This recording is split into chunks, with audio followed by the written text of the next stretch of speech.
Yo, what up, everybody? It's Sunday, and I recorded a Sunday prayer breakfast with my friend Raging Atheist, and we just talked about some random stuff, politics, the NIFB movement, which is kind of like this crazy cult Christian movement that's going on right now. And it was pretty fun, pretty chill, and I'm sure we'll have him again. There was some technical issues at the end, and so I just stopped the recording. I don't know what the hell is going on. The internet just must be overloaded with people home because of the crazy coronavirus. So yeah, well, I hope that you guys have a good one. Stay safe. Later.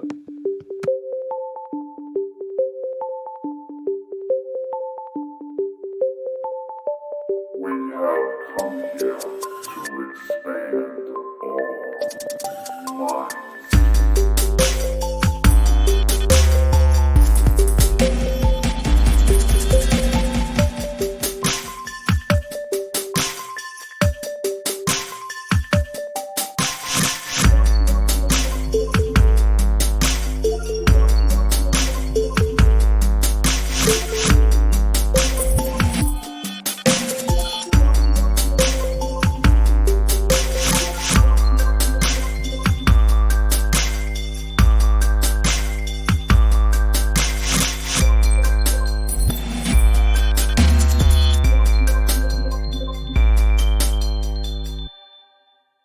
Oh, pretty good. Waking up, all that good stuff.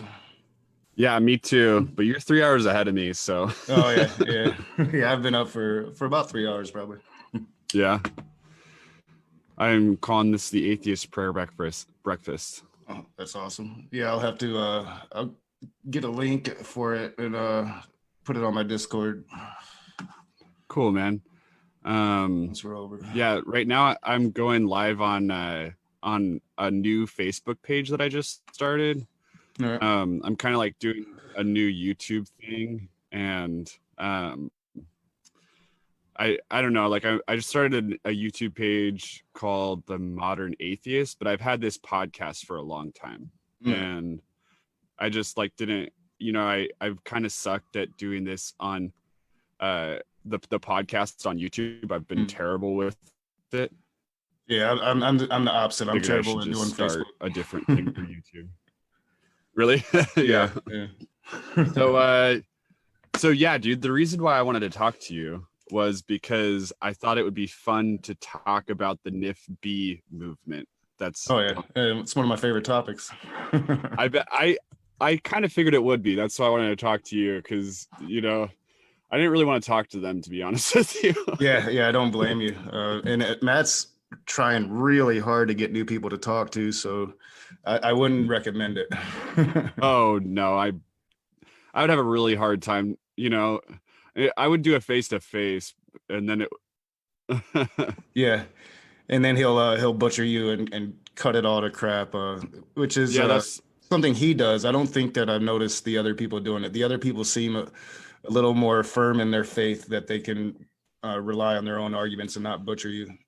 yeah, dude. So what's up with that? What's up with I mean, how does he think that he's gonna get away with that? You know what I mean?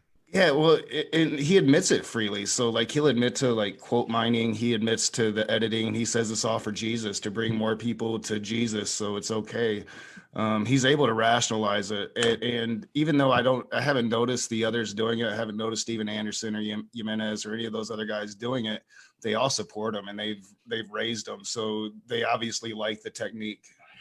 Yeah, well, Steven Anderson, I think he must be like a sociopath, and Matt Powell must just be like super impressionable, Yeah, and like I could tell it like the first time I met him face to face because he would just keep talking about Steven Anderson, and then Mm. well I would ask him like, well, are you NIFB? And he would never answer that, but he would always prop up Steven Anderson as the guy that he kind of molded himself after. So now that he's actually actively claiming the NIFB and studying under Steven Anderson directly, it's just like, dude, I've been asking you this for a year and you wouldn't come out and say it. Like, what were you so afraid of? And I think it was like he tries to portray himself as the leader. So he doesn't want to be beneath anybody, but he holds Steven Anderson in such high regards that he can't help himself. So now he's the lackey. Yeah. I know, man. It's weird. It's like, it's almost like a cult, you know? I Yeah. mean, you know, like sometimes I think that I'll throw that word around a little bit more loosely, but in this case, it actually is a cult, you Yeah, know? I've gotten in trouble with Christians for calling all of Christianity a cult, and I'm just trolling them. I mean, of course, it started as a cult, but I don't think you could call it a cult anymore. It's definitely a major religion. But Right. the NIFB is a cult within Christianity as a whole, within fundamental evangelicalism as a whole. Like, I think a lot of evangelicals just automatically defend the NIFB because they're evangelicals and they don't really realize what the NIFB promotes. And then once they realize it, they're like, holy crap, now I got to agree with the atheist here, you know, and they hate that. Right. They don't want to do that. Yeah. Yeah, I know. The NIFB might be more extreme than Westboro in some ways, you Yeah, know? I think they are. Well, I think they have the same like rhetoric. It's just Westboro stayed that family church. They just went all over the place and got famous to where the NIFB is actually growing. They're in 30 countries now. They're getting new people every single day. People like Matt Powell are bringing new people to their cult. And so, yeah, I think that it might be the same rhetoric, but the NIFB is definitely more dangerous. Just more people know about the Westboro Baptist Church. So Yeah. it's been a tool that I've been really trying to use. Is if people ask me who the NIFB, I always reference Westboro. If you want to know who the NIFB is, you know who Westboro Baptist Church is. Same thing. Yeah. Yeah, they are a much younger group of people, you know, and it's kind of weird. So I was actually talking about this. One of my friends hosts like a men's group, and last night we were kind of talking about this and just how it seems like people are so divided right now, you know? People are kind of like looking for groups to join or something like that. And it is one of the things that I guess can be concerning with where we're at in time and like the eradication of the church in a way, because it's like people still long for that communal sense, and we as atheists have a hard time organizing. Although I'm a part of RFR, I don't know if you've ever heard of RFR, but Recovering from Religion, it's like an organ. Yeah, okay. So, and they're really good at like starting communities and things like that. So it's starting to happen, you know. Yeah, But slowly. I think the atheist community, well, because it's not a worldview, it's the answer to a question. We're so diverse and we're so different that it's really hard. We can form little communities within the larger community, but it's really hard to nail us down as, you know, we're this or we're that, because you have a lot of atheists that will. Even before Donald Trump would have sided on the conservative spectrum, a lot of atheists would be opposite of that. And so you have conflict right there. And since Trump, it's only really escalated. I think more of the general skeptic community has kind of went to the left, but there's still that element that it really makes it hard for you to have one huge community. Like even with Christians, they will tend to even back up the fundamental extremists just in an attempt to kind of defend their worldview, to where we don't share that worldview. We just share the answer to a question. right. Yeah. Yeah, man. It's really strange. I think the NIFB highlights that though. Oh yeah, You know, yeah. it just highlights how. Go ahead. Yeah, right now it seems like they're really feeding off of that. So like there's a lot of Christians, you know, you hear about the Christians and the blind support for Donald Trump and all of that. Well, the NIFB aren't those types of Christians, and they will sit there and blatantly tell you, well, Trump is this, so he's not a Christian. He cheats on his wife and blah blah blah. And they're actually pulling a lot of Christians into a much more fundamental extremism based upon the shittiness of this one person. Because, you know, Really? as Christians, once it's really pointed out, like the easiest thing for me to do if I'm attacking a conservative Republican that's defending Donald Trump, if they're a Christian, is to point out how unchristian like Donald Trump is. I can usually get those people on my side by the end of the argument if I'm coming from a Christian point of view. And the NIV does that really well. So they can sit there and tell you, no, you're wrong for following this dude because he's not a true Christian. Let me tell you why. And then all of a sudden the NIFB become an authority to a whole bunch of new people that they wouldn't have before. Yeah. Man, it's a crazy thing. I find it interesting though, just um like insanely strict they are about homosexuals, yet Mhm. they don't give a fuck about any other Levitical laws or Deuteronomy laws Yeah, or like anything. well, they even cherry pick. They've got whole videos about how, God will kind of send them a message or a revelation about which Levitical laws they can follow and which ones they don't have to, which ones were Old Testament and which ones are still applicable underneath the New Testament. And it's like, how do you pick and choose? Like I had one on my stream, and I just literally like, how do you pick and choose from the Leviticus law against homosexuality, and yet you go and you eat shrimp at the restaurant? And he was literally just told me, Jesus told me which ones that I can follow, He and said it is that. completely ridiculous, Oh my But they god. rely on that. They rely on this personal relationship with Jesus to tell you to be an awful human being. Wow. That's crazy that he said that. Yeah, I think I might have I watched a couple of the ones that you did. I watched the one that you did with Adam Ford or something Ford. Aaron Ford, yeah, Aaron he was Ford. probably the worst one. Yeah, that was interesting, man. I mean, because I also watched the one that he did with Skylar Fiction, and Hmm. I think it was Skylar Fiction, where they interviewed for like an hour, and it same kind of thing though. It just seems like he's a young impressionable guy that just kind of like fell into the wrong lane. And Yeah, it's kind of sad. and a lot of them I think are turned on by the aspect of being that male patriarch in the home, having domination over Mm, women. So I think a lot of those types of personalities are drawn to it. And then, yeah, you have your Aaron Fords, who you can just, by talking to him, he's not very bright, right. so you can understand, well, this guy is very easily manipulated, and he will just regurgitate what he Exactly. hears from his pastor that last Sunday. And it got to the point with him to where, like, we even told him several times, like, hey, several people are in this stream right now are sodomites, but because he was seeing a man, it didn't dawn on him until we actually until Chris came on wearing makeup and Yeah. obviously trans, and then he just flipped out. He couldn't take it. It's about that sight. If he's seeing a man, he can rationalize to, oh, it's a man. But the moment that that's challenged, he flips out and he can't take it. And it was, you could literally see him melt down on stream. And then I lost my shit because he wouldn't even recognize Chris. Yeah. Do you think Matt Powell's gay? No, well, No. I think that there could be, I mean, you never know, like with a lot of these homophobes, that they do kind of push down feelings, and then they're actually responding to those feelings that they push down. So it's possible. I do know that it seems like he is in love with his wife. Okay. So Steven Anderson, here, let me turn this off. Yeah. Steven Anderson introduced him to his wife when he was making Science Falsely So Called.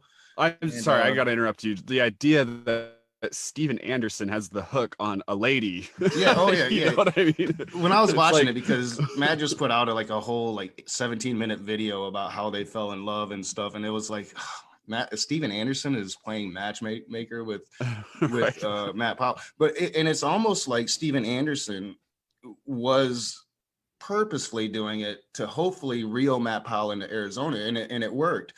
For being a patriarchal cult in Christianity, Matt moved to Arizona. She didn't move to Michigan. So there's something there, and that thing being Steven Anderson and being able to rise in a church that's growing pretty fast. Matt Powell's doing it for money. I think maybe the rest of them are doing it because they believe. Matt Powell's doing it for money. You think so? Oh Yeah. yeah, without Yeah. a doubt. Well, I mean, and the way he like clearly just goes on Google and he'll like take it like one line from Richard Dawkins and then like try to make some kind of an argument. It's like, dude, Mm-hmm. like obviously Richard Dawkins is not confused here. Yeah. Richard Dawkins knows exactly what he's saying. And now my Facebook wants. Here, let me turn Facebook off. Holy crap! Everybody's talking to me. Yeah, like Matt does that intentionally. Like he looked for me. I'm not a evolutionist. Did I lose you? Oh, what happened?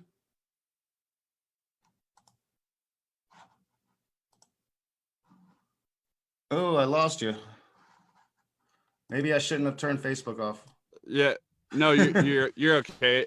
I think it was stuttering for a minute, but it seems like it came back. All right. Well, and I've been warned on YouTube, but Facebook, YouTube, all those sites are just bogged down right now because everybody's at home. So that's happening on YouTube a lot. So what was I saying? Shoot, I had a really, really, really good point. Matt Powell cherry picking Dawkins and stuff. Oh yeah. So he chose me specifically to talk about evolution because he started trolling me and got me worked up. He knew it would work. And evolution isn't what I talk about. I talk about what's in the Bible. That's my specialty. Is I can break down the Bible and I can really smash you with it. And I know history, but I'm not a scientist. I'm not an evolutionist. I'm not Jackson Wheat or any of these people that are going to sit there and debate against Kent Hovind on creationism. That's not my thing. So Matt looks for that when he has a chance to go against Arn Ra. That would totally destroy every single argument he presents. He runs away as fast as he can and as loudly as he can. Oh, I'm not running away as I'm running away. And right. He came into my stream just a couple of days ago, just real briefly. And I've got a polytheist as my co-host now, really smart girl, knows her shit, and Matt's like picking on her, wanting to have a debate. I'm like, Matt, you can come. I'll let you back on my channels and I will even play moderator. It won't be me and you. It'll be you and Alan. He was like, yes. And then he found out she was a polytheist and he was like, no, because he doesn't know how to, he can only go against a certain type of atheist. A polytheist, he would just look like a fool. Yeah. That's crazy. Yeah. I know it's interesting. Like just seeing, I don't know, seeing the way that he's been able to rise to this like YouTube stardom and does not give a single fuck the reason why. Like he said all homosexuals should be murdered, Oh yeah. And just really children, dash their heads against the stones is one of their favorite verses. And it's like, he's talking about killing little children and yet he's on YouTube. I am going against him and YouTube's demonetizing me. I'm like, there's something wrong with that, right? Like, yeah, how is he on YouTube and you're demonetizing me for going against people like him? It's right. Really, I'm hate speech because I'm debunking their hate speech, and yet they're still on YouTube. It doesn't make any sense.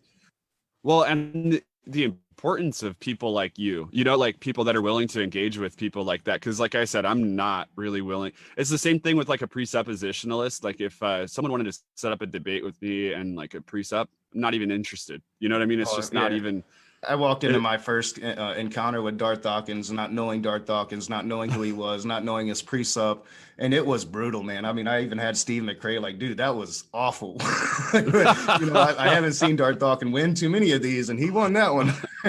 Yeah, well, I know because he uses these tricks, and if you don't know what you're walking into, you're right. I can see that. He had me denying logic and philosophy, and like, I mean, it was bad. Like I go back and I'm just like, I face palmed myself.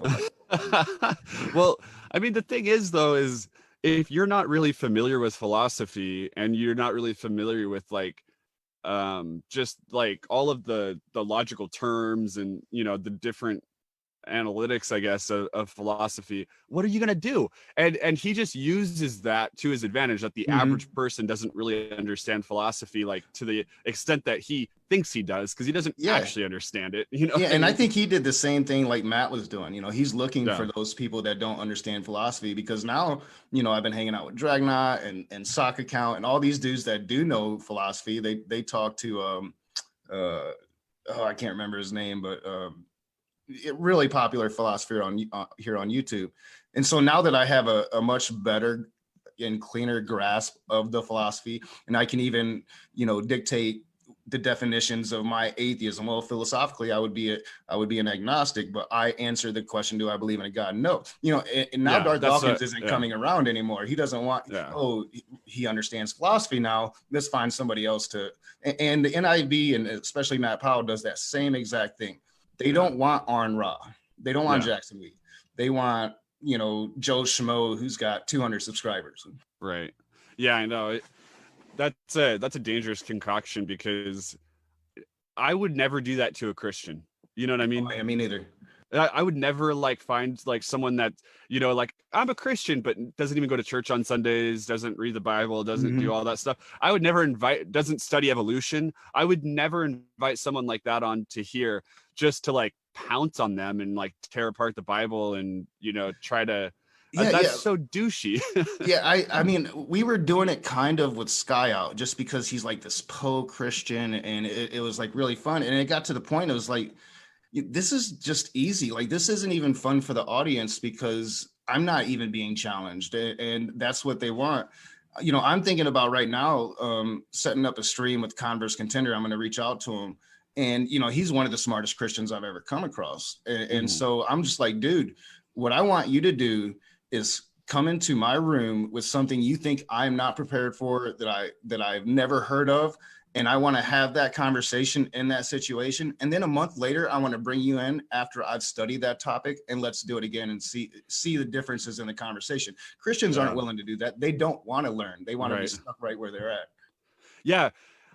You know, there is one that I'm wondering about though, Inspiring Philosophy. It seems like I can't put my thumb on him. It seems like he almost wants to be like a William Lane Craig, who for a long time I thought William Lane Craig was like fake. You know, I thought that he just understood a syllogism and just wanted to just pound that syllogism home.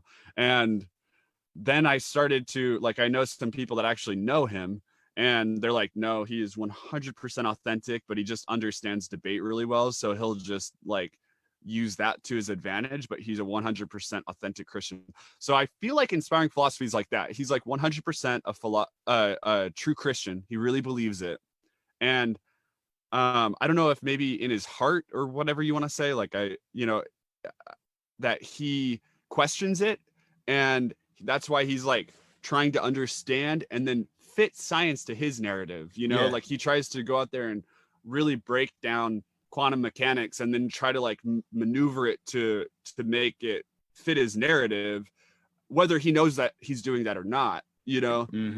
And then he'll talk to people that are not as informed on all of the subjects that he is, because he is really informed on a very wide variety of subjects.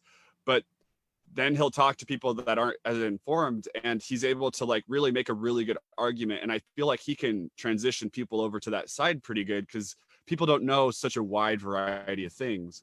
So yeah, I would love to talk to him, because I just think that I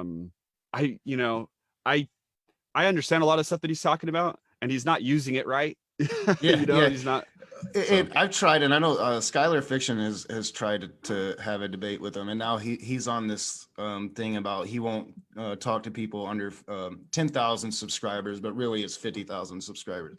That's so dumb. Yeah, and we're all giving him a really hard time about it, because I think that you're right. The comparison with William Lane Craig is spot on, because I felt the same way. And then I actually met people that have interacted with him, debated at him, and you know, he's one of the best debaters out there, and he really believes it. And I do think that Inspiring Philosophy is the same way, but it's almost like, it's like what you're saying. Like it's really hard to get angry with a lot of the things that he says in debates, because in debates he seems really rational. He usually wins his debates, no matter. Dude, he killed Aaron Ra.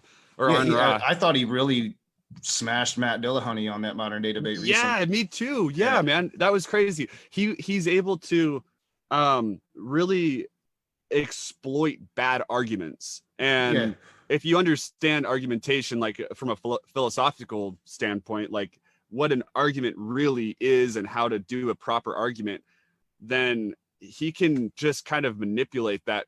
And I love Matt Dillahunty, but I think that he sometimes he will get a little bit emotional in his arguments. Like, I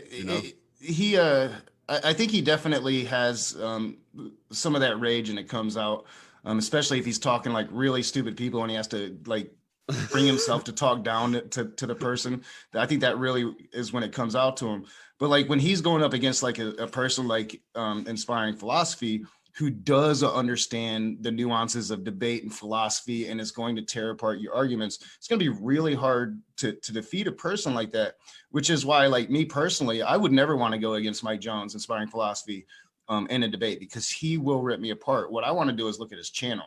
I want to see what he's saying outside of those debates, and that's where you find the atrocious Christian. And it's there, it's waiting. It's just people don't really watch those videos because he's known for his debate. Once you go watch those videos, you're like, holy shit, this guy is.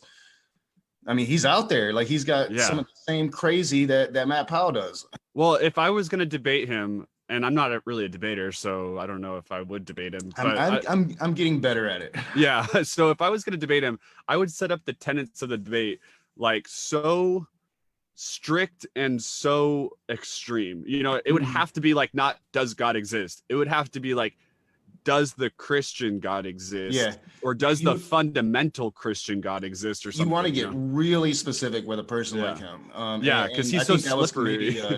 Dillahunty's mistake walking into like both, because I've seen 2 debates between both of them, and I thought Matt did good in both of them, but I thought IP came out on top.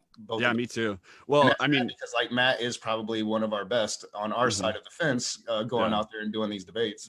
Yeah, I agree. And you know, Aaron, I kind of saw that coming, just because I kind of figured, like, not to be a douche, but Aaron is really awesome because he's very animated, and if you're debating someone that might be just like if Aaron Ra was debating someone like Steven Anderson, that would be magic, you know. But like TV magic. Yeah, exactly. But with him debating someone like Inspiring Philosophy, who doesn't use emotion at all in his arguments, he only uses structure. Yeah, exactly. And so yeah, but it was interesting. Did you watch the Matt Dillahunty and Cosmic Skeptic when they talked about veganism? Yes. Dude, that's kind of one of my new favorite subjects. Yeah. So I'm an ex-vegan. I was vegan for a really long time, and I'm not anymore. And I'm not for, I think, really good reasons. And when I watched that, it made me so cringe, because I felt like same kind of thing. Matt used the worst argument. I mean, he wasn't prepared, but he used the worst arguments against him, and Cosmic Skeptic was able to actually, not did he just, I'm sure, change the minds of all of his audience, but he seemed to almost change Matt's mind. Yeah, you know, and that's, you know, Cosmic Skeptic is just a brilliant young dude. But if you're going to talk to him about veganism and animals' rights, that's his number one issue. I mean, so if you're not prepared for that, 100%, you're going to get railroaded in that conversation. And I agree. I thought that Cosmic was just able to really present his case for it. And even me, like the meat eater that I am, I'm like, I need to rethink this here. Yeah. Well, you know, I've reached out to James and I've reached out to Cosmic Skeptic to try to actually do a debate on veganism with him. That would be good. Because it's something that I really am, like, actually passionate about, I guess, because I was a vegan for a really long time and I stopped being a vegan for health reasons. But I actually now think that his arguments were pretty bad, because his whole thing is like, okay, so he was really trying to hammer home was like, if you're a meat eater, then you're contributing to like all these environmental damages, you're contributing to animal suffering and things like that. But he's not taking into consideration how much vegan products affect the environment, like monocropping, you know, taking out and like making 100,000 acres just soybeans. Like, that is terrible for the planet. And then the problem is that, like, I agree there's huge problems with factory farming, but if you're going to be a meat eater and you want to do it ethically and source from really good places, and you source everything from really good places, so that means you sourced all your meat from the good places, but you also source your greens from good places and contribute to like local farms, you are eating way more conscious than a vegan could eat if they were trying to be healthy. And that's the thing that I think that you have to hammer home. Like, if you want to be a healthy vegan, you're destroying the environment. Like, there's, you know, I think with all things that there is a middle ground here, and we can be more conscious of the cruelty to animals, and we can be more conscious of the land that we're taking for both sides, for veganism and for factory farming. We, especially, you know, as a climate change activist, you know, it's been probably one of my biggest peeves about myself is never, you know, I've tried to cut down meat consumption because I understand what it does to the planet, the factory farms, the methane getting produced. and even understanding it, it's really hard for me to stop doing it. I think that there has to be this medium, and I think that getting away from maybe, you know, your Walmarts and going to that butcher to get reduced amounts of meat, and then getting your vegetables from actual farms in your area is the compromise for the future. I agree. Yeah. And I think that we need both sides of that conversation going at it. Like right now, Cosmic Skeptics on Shannon Q talking about it right now. Oh, really? Yeah, and we need them talking about it, but eventually it's like with politics. You know, you can have your progressive socialist communists, and you can have your alt-right and your neo-Nazis, but for the country to run, you got to meet in the middle and compromise. Totally. You know? And the thing about it is too is like if you're talking to someone in Alabama or something about and that grew up, you know, maybe farming or on a, you know, whatever, a hand on a farm, and he's never even met a vegan before.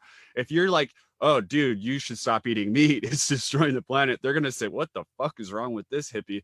And if you want to have them, it's like not even an issue. It's like exactly, yeah, that's fake news, right? Exactly. So if you talk to them from a different perspective, which is like, yeah, meat's fucking awesome, it's good for you, like I love meat, but we should figure out a way to do it for everybody where it's like going to continue being like, you know, lower the greenhouse gases and do all these things, then that's a conversation worth having for most people. You know, you have to be an asshole to not care at all.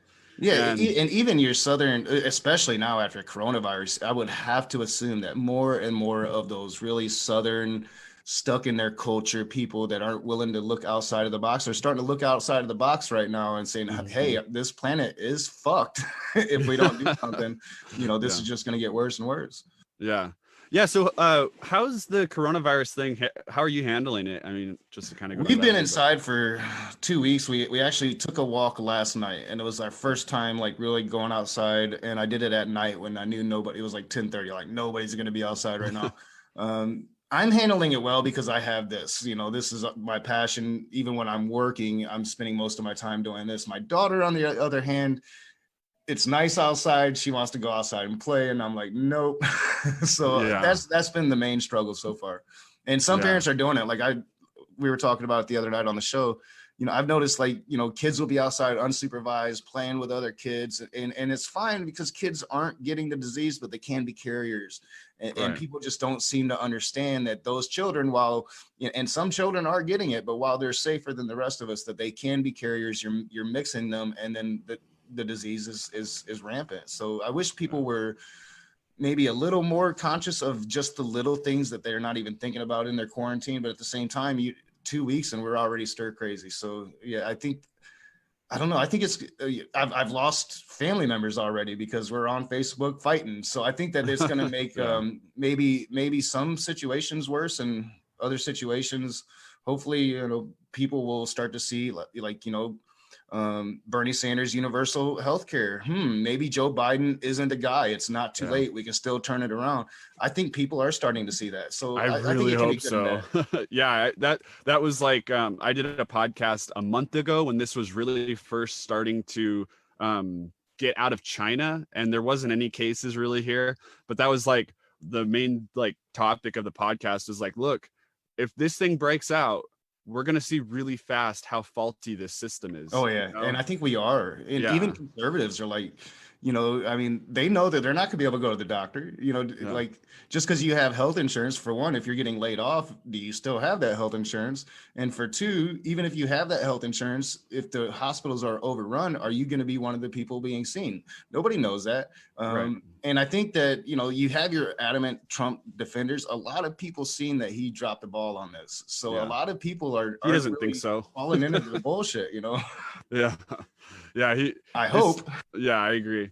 I know it's interesting seeing like Venezuela, who has been a huge constant who the United States has been a huge constant critic of, is Venezuela, and seeing them like they're like, you guys are going to get 6 months paid leave, and they have like free healthcare, And there was that funny thing like a couple years ago. They're like, the Venezuelan government can't even get toilet paper to the people, and now we've got a toilet paper crisis.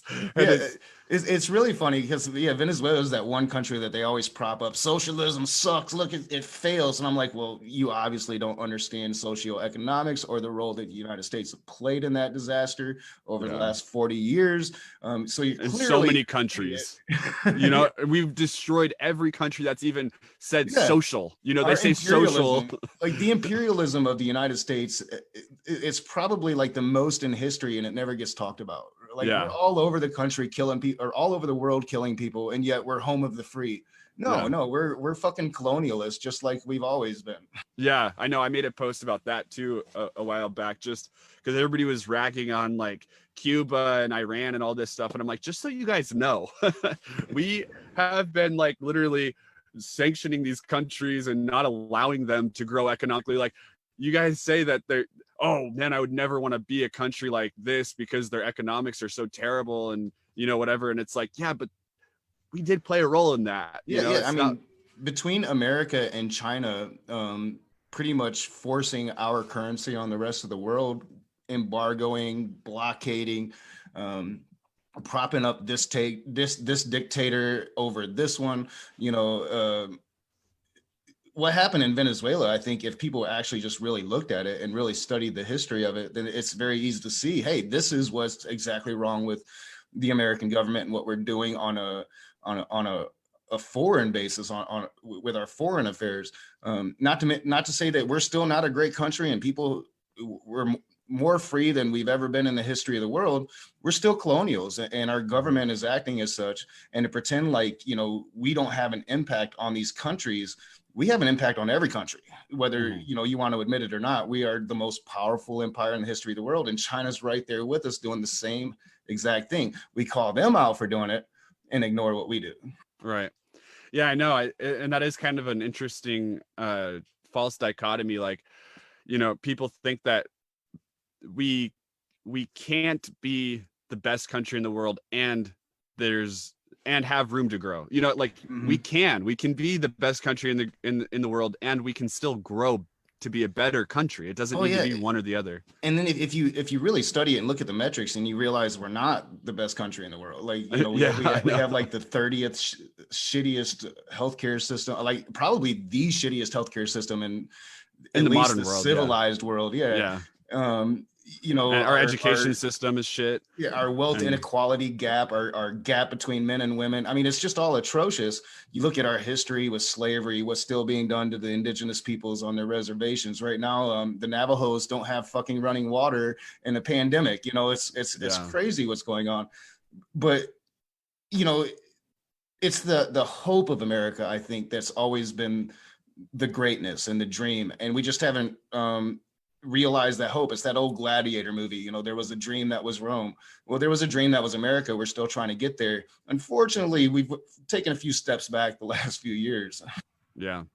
I mean, and like you were saying with this pandemic or whatever, this is something I think is waking up a lot of people. And I was surprised that Trump did this universal basic income thing, but then seeing how much other stuff was couched in within it, like how much money, I mean, $2 trillion.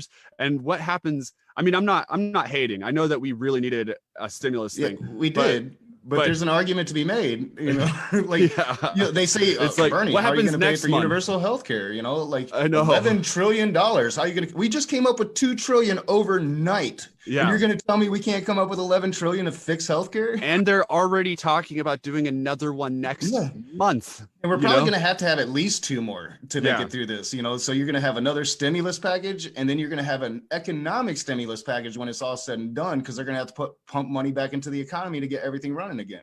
Yeah, and so let's say that they do the exact same thing again and again, which is $2 trillion. If they do $6 trillion this year, that'll be twice as much as they say, oh, we can't have universal healthcare because it costs like $3 trillion annually. They always use the 10-year number as a marker. And then you compare that to our current system, and you find out that it's actually cheaper to go that route.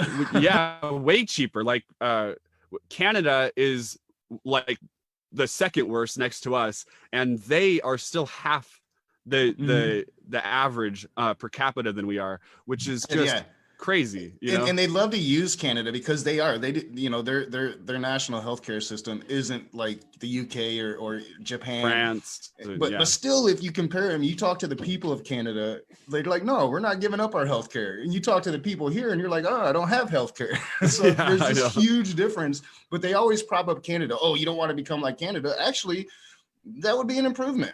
Yeah, totally. I know it is kind of funny too, because when people talk about Canada's healthcare and then they're like, I know someone that had, you know, a broken leg and they had to wait a day or whatever, they'll like use their personal stories. And I'm like, okay, how many people do you know that have had a fucked up situation here? I personally have, but I'm not bringing that into the argument, because if we just talk about personal experiences, we get nowhere. You know what I mean? Exactly. We have to talk about data and the country as a whole and the averages, and then make the argument. Not just like, I knew a guy named Tom who once had cancer and couldn't get help because of this. And I'm like, okay, well, I knew a guy named Bob who had the same situation, but they died. So which story is better? It doesn't matter, right? It's Well, and that's what I try to do in the healthcare debates. Is like, it's really easy to use myself. Oh, I'm this uninsured parent. My 10-year-old daughter's got type 1 diabetes. And we should have, no, I would much rather look at the middle-aged dude that's had health insurance for the same company for 25 years, gets cancer, and has to go bankrupt because that medical insurance didn't cover his healthcare. That's the argument to be made, because you can look at a person like me. Oh, you chose that. Like, yeah, I did. I chose to work this job that gave me more time to focus on what I'm doing at home. So yeah, that was a choice I made. But Bob over there, he made the other choice and he's still screwed. So let's talk about healthcare. Yeah, I know. And I mean, the interesting thing too is like, health insurance is just a socialized system that's being used privately. Like, we could literally come up with a nationalized healthcare that still was ran by private companies. It doesn't have to be ran by the government. We could come up with one socialized healthcare that's single payer, that's ran privately, and then the United States citizens have like some kind of controlling interest in it. It doesn't have to be the government that does it. And that's what France does. France has the socialized healthcare, and all the government does is make sure that the people aren't getting fucked. And you play an oversight role. I think, Bernie's model is more for a federalized role, but I as a Bernie supporter, as a progressive, I would, even if it's just a single payer system like France, and government's just providing oversight, that's far better. People are going to have insurance. And I think people are really coming to that conclusion.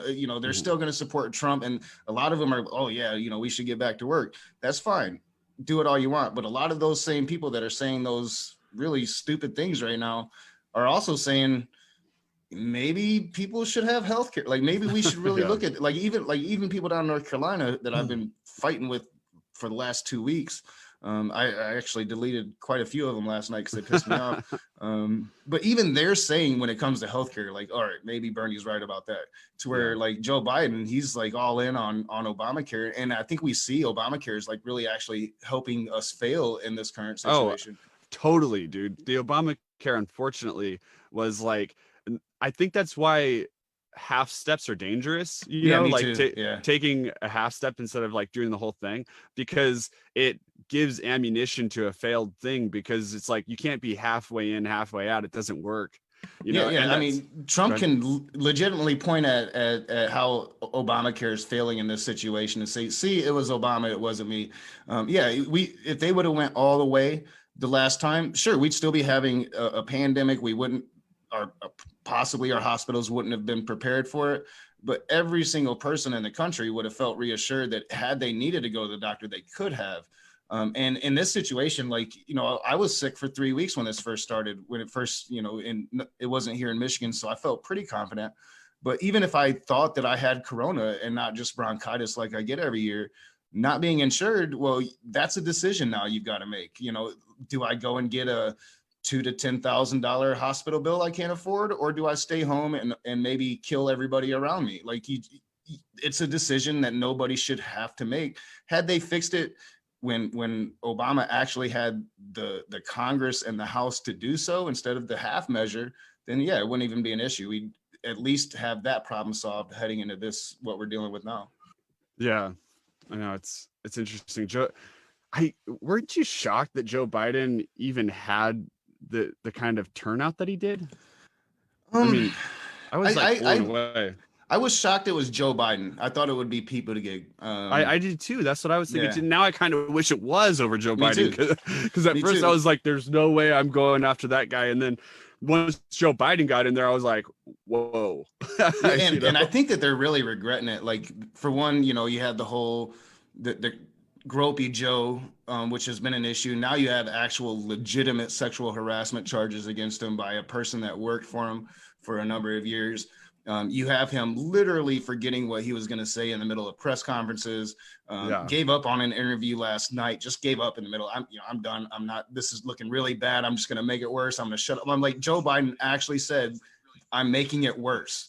Like, he's who you're choosing for president. I think that, you know, I've been calling for Bernie to drop out because I saw the writing on the wall, and I really think we needed to coalesce behind a nominee to defeat Trump. And now I'm glad he didn't, because I think Bernie has a really good chance now. The more people see Joe Biden fail, the better chance that I think he can actually win. Yeah, I do too. It's kind of interesting.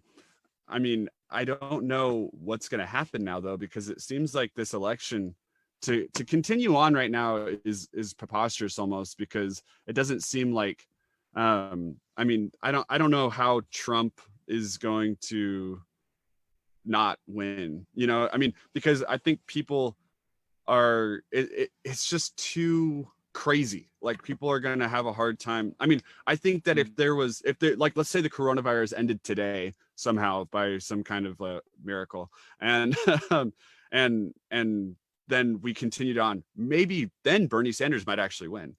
But with having a you know, like having this pandemic going on, and if it continues on for 4 months or something, it's gonna be hard for Trump not to win. I don't know. I think it's going to depend. All right, so I do think that that it's out there that Trump really bungled the handling of Corona. He denied it. He's actively trying to take the video down, where he's calling it a hoax. And people are defending him, saying, "Well, he never said." Like, he literally called it a Democratic hoax several times. But I think you're right. Traditionally, in times of crisis, we don't elect a new president. We elect the sitting president, to the point to where who was it? I think it was Johnson was elected 3 times instead of just 2 because of maybe the Vietnam War. I can't quite remember, but yeah, I don't think we usually do it. But here is where I think that Trump's going to lose almost regardless, because the economy tanked. And even though it's the coronavirus's fault, I think a lot of people understood that those tax cuts that Trump did was dangerous. And as long as something serious didn't happen, that it would be okay. But something serious did happen. So I think that Trump will get a lot of blame, even from normal supporters of his. Now, whether or not this clears up quickly, if it clears up, things get back to normal, then I actually think Trump has a better chance, because the economy can rebound. If the economy doesn't rebound and people don't feel like Trump is going to help them get through this, well, then I think that he won't be elected. But I don't really see how they can continue the primary process with people being quarantined. New York just postponed it to June. I don't think Joe Biden can beat Trump no matter what. I just think that he's going to fail. Yeah, Joe Biden would get laps ran around him. You know, I mean, it would be so much worse than Hillary. I mean, people, if you remember how he went at Jeb Bush, low energy Jeb. Yeah, Joe Biden is going to get that times 1,000. I mean, because compared to Jeb Bush, I mean, Jeb Bush is spry compared to Joe Biden. Yeah, and then on top of that, all of the I mean, he'll be able to. He's already got the media made. You know what the media made Joe Biden look like with the whole Hunter Biden thing Yeah, and all that that's stuff. going to be an issue the entire time. Yeah. And he's right. And Joe Biden's not strong enough to like point the finger in the other direction and say, yeah, I played some nepotism with my son. Let's talk about Ivanka. Joe Biden's not going to do that. And we need somebody that's going to. Yeah. All Joe Biden's going to do is go, look, you know, I didn't do that. Here's the deal, guys. You know, he just always does. That's his like lane is just. And the people going, that believe that they're as bad as Trumpers. You are as bad as somebody listening to Donald Trump over Falsey right now. You know, because you should know better. Like you should literally know that. I mean, of course, Joe Biden got his son that job. His son wasn't qualified for the job. You don't get it unless you're Joe Biden's son. You know. Exactly. I know it's insane, and Trump is just such a.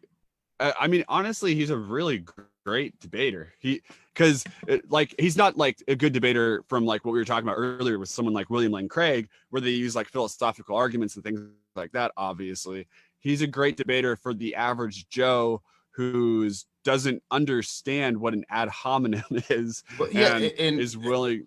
There's 50% of America out there that's this own the lib culture, right? Like those liberal snowflakes. And Donald Trump, I mean, he's a fucking star to those people. Like you put him on a debate stage, calling out Hillary Clinton, calling out Joe Biden. I mean, yeah, that's made for TV right there. So they're gonna love that, and he's gonna play to it. He's gonna placate it. He's gonna call Joe Biden a socialist, communist, just like he would have done with Bernie Sanders. It was like my biggest argument. It's like, why are you guys all jumping on this Republican talking point about socialism when they're gonna call your most moderate Democrat a socialist no matter what? It doesn't matter. You're going to be a socialist. You might as well run with a fucking socialist. Yeah, well, and right now it seems like Trump's proving to be more of a socialist than Joe Biden with all this stuff that he's doing, you know?